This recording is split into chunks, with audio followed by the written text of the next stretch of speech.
Rajasthan Royals Lucknow super giant മത്സരത്തിൽ ജയം സ്വന്തമാക്കിയിരിക്കുകയാണ് Lucknow. Rajasthan Royals അനായാസം ജയം നേടുമെന്ന് വിധിയെഴുതിയ മത്സരമാണ് ലക്നൗ തിരുത്തിക്കുറിച്ചത്. മത്സരത്തിൽ 2 റൺസ് വ്യത്യാസത്തിലാണ് ലക്നൗ ജയം സ്വന്തമാക്കുന്നത്. ടോസ് നേടിയ ലക്നൗ സൂപ്പർ ജയന്റ്സ് ബാറ്റിംഗ് തെരഞ്ഞെടുക്കുകയായിരുന്നു. നിശ്ചിത 20 ഓവറുകളിൽ 5 വിക്കറ്റ് നഷ്ടത്തിൽ 180 റൺസ് നേടിയപ്പോൾ രാജസ്ഥാൻ റോയൽസിന്റെ മറുപടി 5 വിക്കറ്റ് നഷ്ടത്തിൽ 178 റൺസിൽ ഒതുങ്ങുകയായിരുന്നു.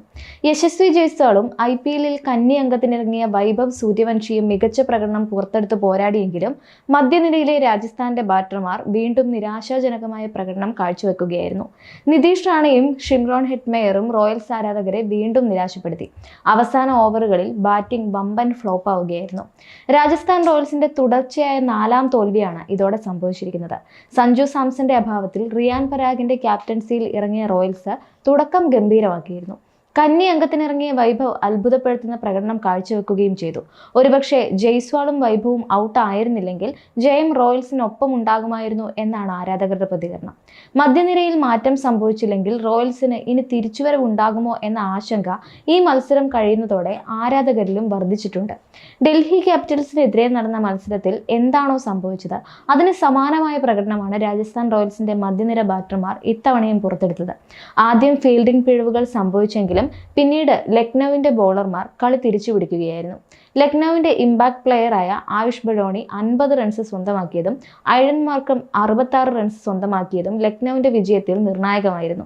ലക്നൌവിന് വേണ്ടി 3 വിക്കറ്റുകൾ നേടി ആവേശ് ഖാനും തിളങ്ങിയിരുന്നു. രാജസ്ഥാന് വേണ്ടി ഏറ്റവും കൂടുതൽ റൺസ് നേടിയത് ഓപ്പണർ യശസ്വി ജയ്സ്വാൾ തന്നെയാണ്. 52 പന്തിൽ 74 റൺസാണ് താരം സ്വന്തമാക്കിയത്. റിയാൻ പരാഗ് 39 റൺസും വൈഭവ് സൂര്യവംശി 34 റൺസും നേടി. സീസണിൽ 8 മത്സരങ്ങൾ കഴിയുമ്പോൾ റോയൽസ് പോയിന്റ് ടേബിളിൽ 8ാം സ്ഥാനത്താണ്. ഇതിൽ 2 എണ്ണത്തിൽ മാത്രമാണ് വിജയിച്ചിട്ടുള്ളത്. മുൻ മത്സരത്തിൽ ഡൽഹി ക്യാപിറ്റൽസിനോട് പരാജയപ്പെട്ടതോടെ നിരവധി വിമർശനങ്ങൾ രാജസ്ഥാൻ റോയൽസ് നേരിട്ടിരുന്നു. സഞ്ജു ക്യാപ്റ്റനായി എത്തിയ സീസണുകളിലെല്ലാം മികച്ച ഫോമിൽ കളിച്ച റോയൽസ് ഈ സീസണിൽ ഫോമില്ലാതെ തുടരുകയാണ്. ഇങ്ങനെ പോയാൽ പ്ലേ ഓഫിൽ പോലും ടീം എത്തില്ല എന്ന ആശങ്ക ആരാധകരിലും നിഴലിക്കുന്നുണ്ട്.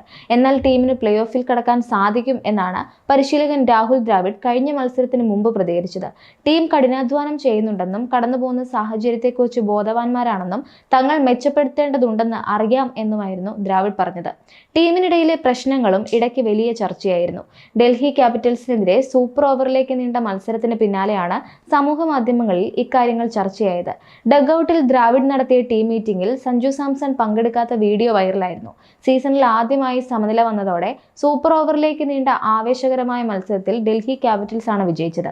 രാജസ്ഥാൻ റോയൽസിലെ എല്ലാ തീരുമാനങ്ങളിലും സഞ്ജുവും ഭാഗവാക്കാണെന്നും തിരിച്ചുള്ള റിപ്പോർട്ടുകൾ അടിസ്ഥാനരഹിതമാണെന്നും പിന്നീട് ദ്രാവിഡ് പ്രതികരിക്കുകയുണ്ടായി. അഭ്യൂഹങ്ങൾ നിഷേധിച്ച ദ്രാവിഡ് എല്ലാ തീരുമാനങ്ങളിലും സഞ്ജു അവിഭാജ്യ ഘടകമാണെന്നും വ്യക്തമാക്കിയിട്ടുണ്ട്. സഞ്ജുവുമായി തനിക്ക് നല്ല ബന്ധമാണുള്ളതെന്നും റോയൽസിന്റെ ഓരോ ചർച്ചയിലും തീരുമാനത്തിലും സഞ്ജു പങ്കാളിയാണെന്നും വിശദീകരിച്ചിരുന്നു. എന്നാൽ റോയൽസിന്റെ റിട്ടൻഷൻ ലിസ്റ്റിൽ സഞ്ജുവിന്റെ ഇഷ്ടതാരങ്ങളിൽ പലരും ഉണ്ടായിരുന്നില്ല. വെടിക്കെട്ട് ബാറ്ററായ ജോസ് ബട്ട്ലർ, IPL-ൽ ഏറ്റവും കൂടുതൽ വിക്കറ്റുകൾ വീഴ്ത്തിയ യുസ്വേന്ദ്ര ചഹൽ, പരിചയസമ്പന്നനായ സ്പിന്നറായ അശ്വിൻ തുടങ്ങിയവരെ നിലനിർത്തണമെന്ന് സഞ്ജുവിന് ആഗ്രഹമുണ്ടായിരുന്നു. ഇവരെയൊക്കെ കൈയൊഴിഞ്ഞത് ഇത്തവണ റോയൽസിന് കനത്ത തിരിച്ചടിയായി മാറിയിട്ടുമുണ്ട്. ഇഷ്ടതാരങ്ങളെ നിലനിർത്താൻ കഴിയാത്തതിലുള്ള നിരാശ സഞ്ജു സാംസൺ തുറന്നു പറയുകയും ചെയ്തിട്ടുണ്ട്. എപ്പോഴും ആഗ്രഹിച്ചതുപോലെ കാര്യങ്ങൾ നടക്കണമെന്നില്ല എന്നാണ് അദ്ദേഹം പറഞ്ഞത്. ഏതാനും ദിവസം മുമ്പ് നൽകിയ ഒരു അഭിമുഖത്തിൽ ദ്രാവിഡ് സഞ്ജുവിന്റെ ക്യാപ്റ്റൻസിയെ വാനോളം പുകഴ്ത്തുകയും ചെയ്തിരുന്നു. അനുഭവജ്ഞാനത്തിലൂടെ ഉയർന്നു വന്ന ലീഡറാണ് സഞ്ജു എന്നും സഹതാരങ്ങളുമായി അദ്ദേഹത്തിന് അടുത്ത ബന്ധമുണ്ടെന്നും പുതിയ കാര്യങ്ങൾ പഠിക്കാനുള്ള ജിജ്ഞാസ സഞ്ജുവിന്റെ പ്രത്യേകതയാണെന്നുമൊക്കെ ദ്രാവിഡ് അന്ന് അഭിപ്രായപ്പെട്ടിട്ടുണ്ട്.